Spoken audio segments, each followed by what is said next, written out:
మీరు చూస్తున్న ఈ బ్రిడ్జ్ పైన కొన్ని సంవత్సరాల క్రితం బాంబులు పడ్డ నాశనం అవ్వలేదు, కానీ కేవలం ₹5 గుట్కా ప్యాకెట్ ద్వారా ఈ బ్రిడ్జ్ ఇప్పుడు నాశనమైపోయింది. 1943లో కోల్కతాని హౌరాను కలిపి ఒక హౌరా బ్రిడ్జ్ను ఏర్పాటు చేశారు.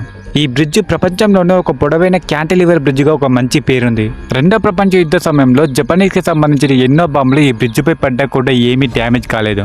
ఇంత స్ట్రాంగ్గా ఉన్నటువంటి ఈ బ్రిడ్జ్ యొక్క స్టీల్ యొక్క థిక్నెస్ తగ్గడాన్ని 2013లో సైంటిస్టులు గమనించారు. అంటే జనాలు కూడా ఈ బ్రిడ్జ్ పై నుంచి ఎక్కువగా వెళ్తూ ఉంటారు. అయితే జనాలు ఈ బ్రిడ్జ్ పై నుంచి ఊరికే నడవక ₹5 గుట్కా ప్యాకెట్ ని నోట్లో వేసుకుని తుపుక్ అంటూ ఎక్కడ దొరికితే అక్కడ ఉముస్తూ వెళ్లారు. జనాలు ఉంచినటువంటి ఆ గుట్కాలో సాల్ట్ గానీ, లైమ్ గానీ అండ్ మన ఉమ్ము, ఈ మూడు కలిసి ఒక కెమికల్ గా మారిపోయింది.